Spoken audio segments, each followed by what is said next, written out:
En el Mostrador Podcast continúa Al Pan Pan con Mirna Schindler, la conversación que buscas para comenzar tu mañana.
Vamos de inmediato a conversar entonces con Axel Callí, sociólogo, director de tuinfluyes.com y académico de la Universidad Central. Axel, ¿qué tal? ¿Cómo estás? Un gusto de tenerte nuevamente con nosotros. Buenos días, doña Mirna. Gracias. Muy bien, fíjate. Una mañana después del aniversario número 3 de este gobierno, y ayer el presidente Gabriel Boric le dio una entrevista a Pedro Carcuro en la Radio Agricultura, habló de muchos temas, pero mira lo que con esto quiero partir contigo. Dice: estoy convencido que uno no puede hablarle solo a la gente que piensa como uno, esto en atención a una persona que se le acercó en un trabajo territorial, etcétera, y le dijo: yo soy del 30%, y él dijo: no, porque yo quiero ser mayoría. Esto es un anhelo, pero que difícil que se concrete, ¿no? O sea, de despegarse del 30% en esto que le queda de gobierno parece imposible, ¿o no? O sea, a ver, esto no es, a ver, primero es que la aprobación no es voto. Esto es como cuando ponen esas encuestas donde miden quién le gusta su trabajo o cómo evalúa usted a las personas. Evaluar un gobierno como aprobar o desaprobar no es voy a votar por el signo de ese gobierno, son dos cosas distintas y que se mezclan en la discusión. Yo creo que todo gobierno puede aspirar, obviamente, a subir en los últimos años, porque un poquito la gente se pone un poco más condescendiente. Normalmente lo que sucede es que empiezan a llegar algunos de los proyectos de ley que están desde el inicio. El problema es que este gobierno se demoró mucho, perdió mucho tiempo en estabilizarse. Ellos mismos dicen que estabilizaron al país, pero yo creo que también se demoraron casi 2 años y medio en estabilizarse. Luego los dos procesos constitucionales y todo lo que tiene que ver con la guerra a Ucrania, que la gente se olvida, pero a este gobierno le pegó la guerra a Ucrania al principio y eso desestabilizó también la parte económica. Y bueno, y los 7 meses de Isquia Sichen y el Ministerio del Interior que fueron un desastre. Entonces, estabilizar todo eso yo creo que le llevó 2 años y medio y recién a final de año seguramente vamos a ver, una vez que se promulgue la reforma de pensión y se hagan los reglamentos y todos los detalles que quedan, el tema de cómo se hace la licitación de las carteras y todo, bueno, quedan algunas cosas. Vamos a empezar a ver los logros. El tema de las 40 horas va a recordar que es súper lento, vamos a demorarnos como 8 años en llegar a las 40 horas, 9 años, tengo idea. Y yo diría que lo más palpable es el tema del copago cero y el mínimo en el sueldo, estos 500.000 pesos más que ahora hay. Entonces, de una u otra forma, eso ya está estabilizado y ya la gente lo puede sentir. Pero yo creo que si tú me preguntas a mí, lo que más le importa a toda la gente son, bueno, todo lo que tiene que ver con la posibilidad económica de que no haya una inflación alta y que se mueva la absorción de empleo.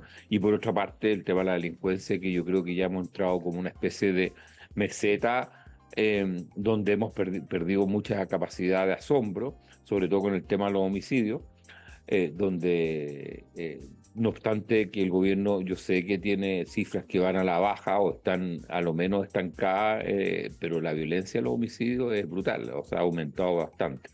Entonces, hay una sensación del gobierno sobre el gobierno, que a la gente le puede gustar, pero aparte de haber dentro de ese 56% de gente que no aprueba al gobierno, así como hay un 30% duro que lo desaprueba, hay un 30-35% duro que lo aprueba, hay un 35% duro que desaprueba en forma radical. Por lo tanto, tenemos como un 15, un 30% de personas que podrían oscilar, pero yo creo que el gobierno, una buena cifra es despedirse cercano al 38-39%, que es muy parecido a la cifra del apruebo en el plebiscito del 22, o sea, que es el 40% de gente que hoy tiene la centroizquierda-izquierda. Claro, mira, varios temas que te quiero comentar, porque a propósito de lo que tú has señalado, Evelyn Matei decía, perdón, todo ha empeorado, yo le pediría al presidente que sea más sincero, la angustia de la gente, etcétera, etcétera, pero ¿sabes qué me sorprendió? No, no me sorprendió, pero el rector Peña, en una columna de opinión hoy en el Mercurio, dice lo siguiente, dice, si al gobierno se le juzga a la luz de sus propias expectativas, no vale la pena engañarse.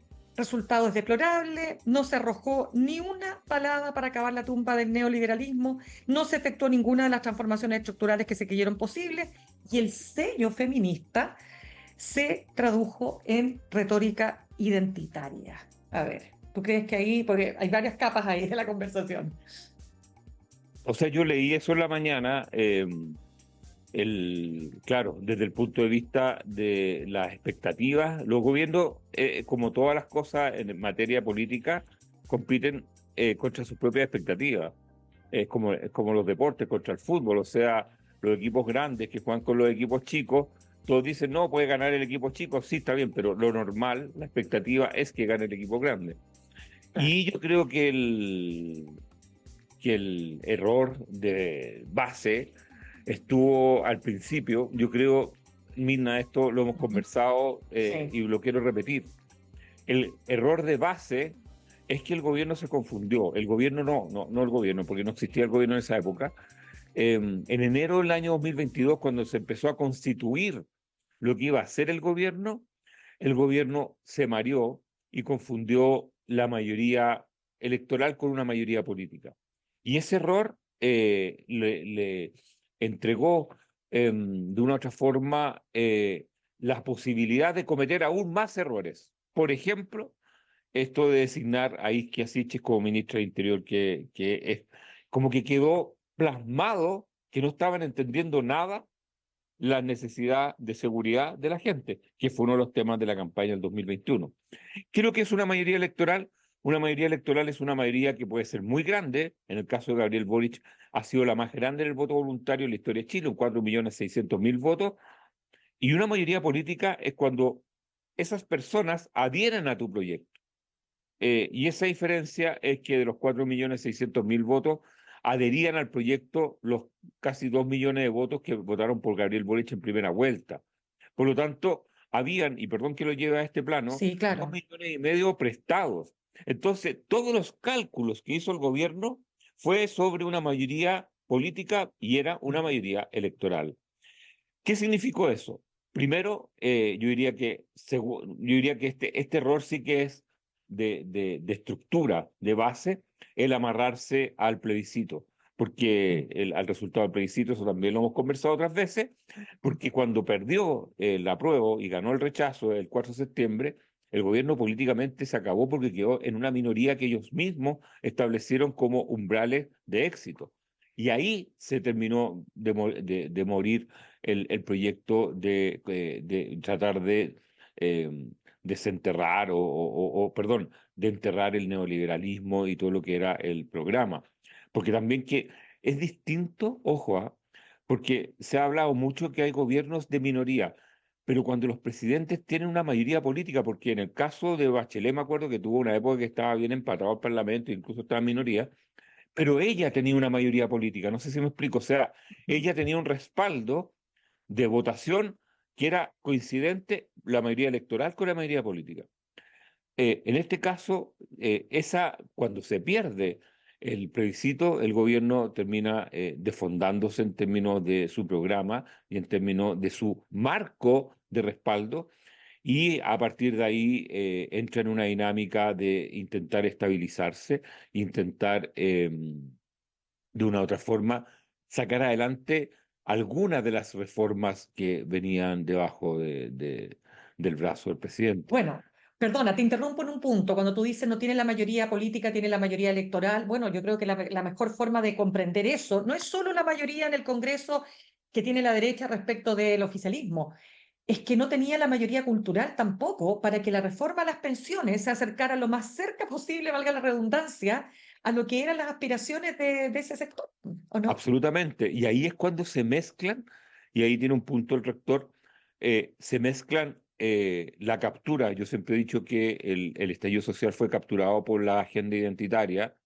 y eso fue lo que se manifestó y eso fue lo que fue derrotado el 4 de septiembre. Cuando nosotros en Tu Influye hemos hecho encuestas donde ya, bueno, del primer proceso constituyente, y le preguntamos a las personas de qué se trató el proyecto constituyente. El 60% te dice que se trató sobre temas indígenas plurinacionales, sobre feminismo, animalismo y otros ismos. Y cuando te preguntas, bueno, ¿y qué pasó con lo social? 2%. Es decir, aquello que era lo más importante en el imaginario de las personas casi no existió en la Convención Constitucional. Y eso es traicionar el estallido, dándole prioridad a temas que pueden ser muy legítimos, pero la ciudadanía lo sintió como, no sé si como una traición, pero sí como una voltereta que hizo la Asamblea Constitucional, o sea, el Consejo Constitucional, y que después fue derrotado. A partir de ahí Sí, vinieron exacto. todos los errores habidos y por haber, partiendo por el más grave de todo, el de los autogoles, que para mí el de los indultos, que fue a finales del 2022. Perfecto, el de los indultos de todas maneras. Déjame solo, porque quiero ir al tema que dice Peña respecto del modelo neoliberal, pero quiero antes de eso solo plantear un punto que a mí me sorprende en todo caso en esta columna de Peña, porque cuando él habla de la retórica feminista que se convirtió finalmente en una cosa identitaria, pero yo me pregunto si acaso el señor Peña cree que la ley de responsabilidad parental y pago efectivo de deuda de pensiones, que tiene un impacto, pero es que absoluto en las mujeres, más allá si son feministas o no, o la ley de violencia integral contra la mujer, o haber empujado dentro de la reforma a las pensiones una atención especial a las mujeres, eso no puede ser llamado retórica feminista. No sé cómo lo ves tú, digamos.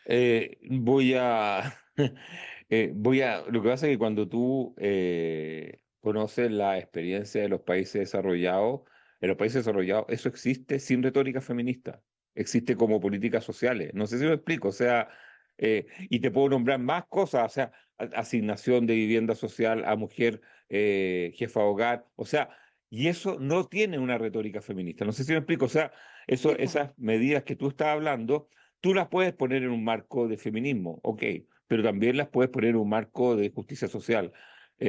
Yo creo que lo que está hablando Peña, no quisiera empezar como a hacer como un desglose de la columna de Peña, porque no tiene sentido para mí estar acá hablando de Peña, o sea, No, pero pero es una crítica que sale de otros sectores claro, también. pero, Por pero eso la pongo a sí colación. uno puede decir que el discurso feminista se topó con dos cosas. Uno, la derrota del 4 de septiembre, del Ujú. rechazo, y luego todo lo que han sido los avances de la ultraderecha, sobre todo el triunfo de Milei y el triunfo de Donald Trump, criticando justamente al feminismo Claro. y a esta cosa como de la institucionalidad de la mujer. Recordar que Milei lo primero que hizo cuando asumió fue cerrar el Ministerio de la Mujer. Claro. Entonces, de una u otra forma, hay o en el mundo una corriente que uno podría decir antifeminista, pero no es un tema chileno. Ahora, lo que el gobierno sí se le ha criticado es cierta inconsistencia, sobre todo en el tema, por ejemplo, Isabel Amor, o estas como acusan ciertos miembros de partidos de derecha en Chile que existen comisariatos, comisarios de temas de género en todos los ministerios, en la subsecretaría, es decir, que andan como persiguiendo las malas costumbres y otras, cuando tienen que llegar a implementar algo, no lo hacen. No sé si me explico, o sea, que los acusan de inconsistencia. Entonces yo creo que al final, yo creo que la retórica, me gusta esa palabra, la retórica feminista está pasando por una avalancha de críticas no solamente en Chile, sino que en todo el mundo, sobre todo por los triunfos de la ultraderecha en varias Claro. partes. Deja preguntarte porque no son pocos los que han, yo te diría en el amplio arco de la centroizquierda, me atrevo a decir, porque la derecha son más, digamos, más categóricas las opiniones respecto del tema, no solo económico, sino que respecto del modelo, ¿no? Que se ha implementado. No son pocos los que dicen que este terminó siendo un gobierno socialdemócrata. ¿Tú coincides en eso? Yo diría que menos, o sea, ojalá hubiera que, o sea, para mí, yo soy socialdemócrata, siempre lo decido, ojalá hubiera quedado como un gobierno socialdemócrata, porque los gobiernos socialdemócratas le dan una relevancia al Estado mucho mayor que lo que ha podido hacer este gobierno. O sea, basta mirar el salvataje a la ISAPRE, y eso de socialdemócrata no tiene nada, y la reforma de pensiones tampoco tiene nada de socialdemócrata, porque todos los componentes de solidaridad y de compensación quedaron bastante exiguos. Entonces, yo creo que esta es una reforma, este ha sido un gobierno, voy a decirlo, que ha evitado ser neoliberal, pero sí un gobierno absolutamente o sea, ha sobrevolado el capitalismo tratando de poner algunos tintes socialdemócratas, pero en el fondo el modelo sigue intacto, exactamente igual, y yo creo que incluso con esta reforma de pensiones y la ley de ISAPRE han quedado como consagradas, que eran como parte de las dos estructuras, la forma de acumulación que tiene y de transferencia que tiene desde el mundo individual del trabajador a la AFP, y por lo tanto como un sistema de capitalización ha quedado consagrado constitucionalmente. Entonces, de una u otra forma, yo no hablaría que este gobierno ha sido un gobierno social, ha sido un gobierno que ha administrado el modelo y ha ido mejorando algunas áreas de gestión, pero no, yo no hablaría que una cosa que las personas que lo implementen se digan socialdemócratas, y otra cosa es que las medidas que hagan sean socialdemócratas. Yo Claro, creo que es un hay un gobierno, trecho. voy a decirlo, o sea, así como la PGU de Sebastián Piñera, eso también uno podría decir lo que es socialdemócrata, pero la impulsó gente que cree mucho en un capitalismo bien profundo. Claro. Errores, dice el presidente, no forzados, como la fallida compra de la casa de Allende. Ahora último está la salida, lo tomo porque sale la ministra Maya Fernández, la salida de Miguel Crispi. ¿Cómo ves esos dos puntos que anteceden a este aniversario número 3? No, yo creo que son, voy a decirlo, comparado con el tema de los indultos u otras medidas, yo creo que son temas menores, o sea que no, a ver, que no tienen efecto en lo que le importa a las personas. Yo sé que el tema de corrupción le importa mucho a las personas, pero el tema de la inseguridad y de la migración irregular y del tema de las listas de espera son cosas que son letales para la aprobación. Yo diría que el principal problema que tiene el gobierno, y se va a despedir con este problema, Ujú. que, ¿por qué te digo que no es un gobierno socialdemócrata?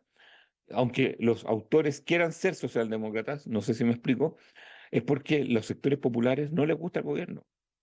Ese dato es brutal, Mirna.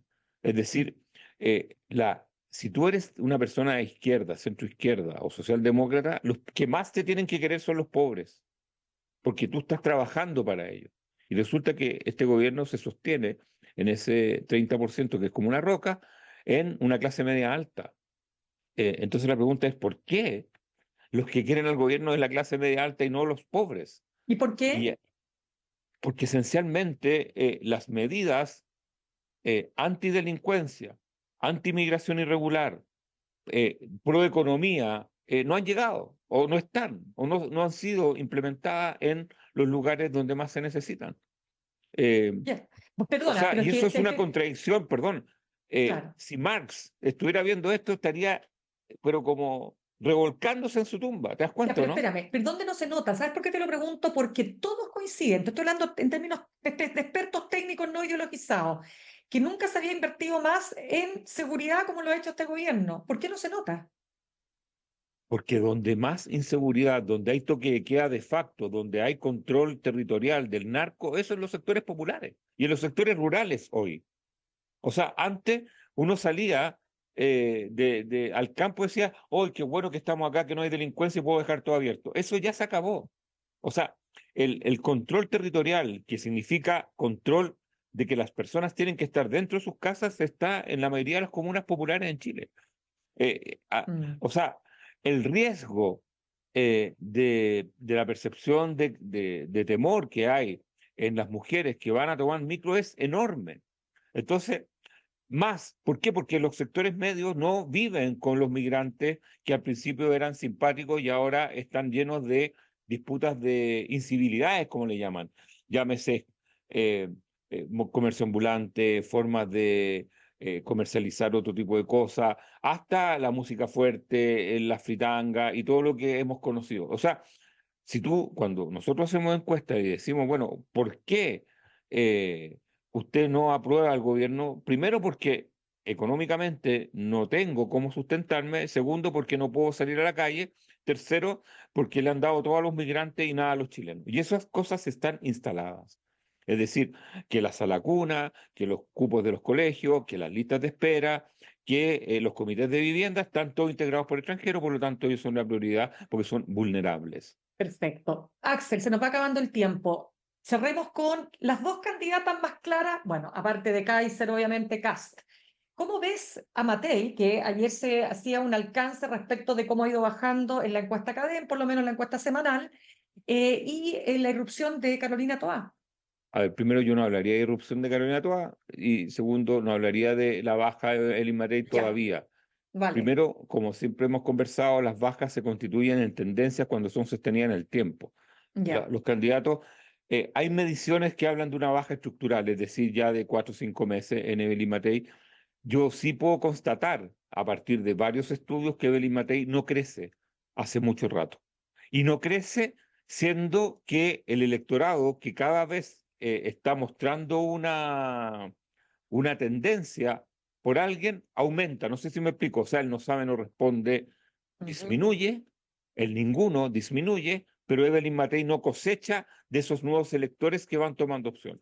Y eso es un problema que tiene que ver, me imagino, no solamente con la falta de diferenciación por parte de Chile Vamos, o sea, recordar que Chile Vamos a nivel parlamentario va al ritmo del Partido Republicano y del Social Cristiano.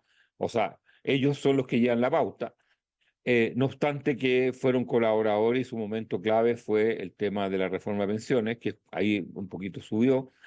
Y yo creo que el gran problema que tiene Evelyn Matei es que no ha presentado aún ideas que digan, oiga, estas ideas son como, wow, sí, una visión de país.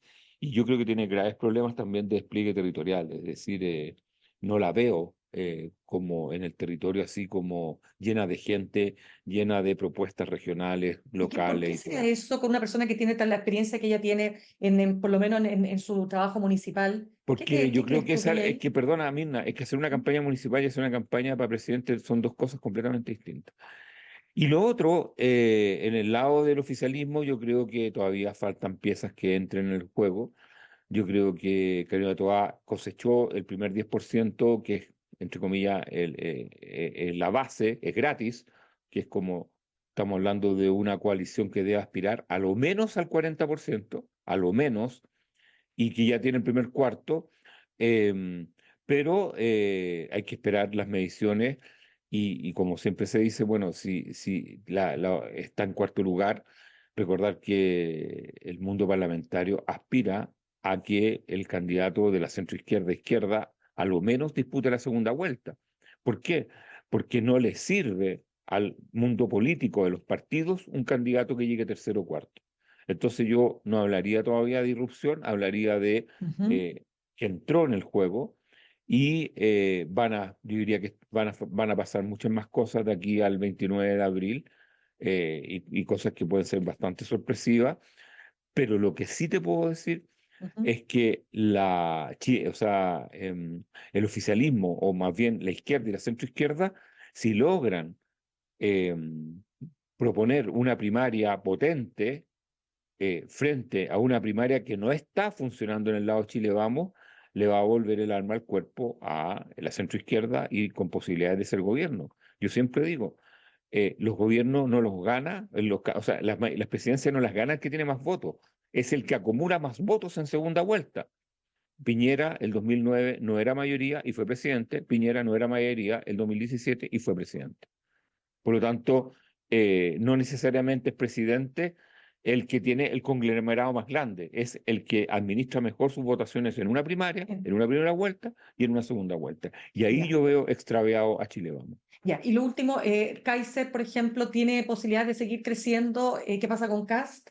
O sea, en general, yo creo que Johannes Kaiser sí, o sea, ese mundo puede seguir creciendo, o sea, puede aspirar a un 20-23% de todas maneras, y entre los dos están en eso.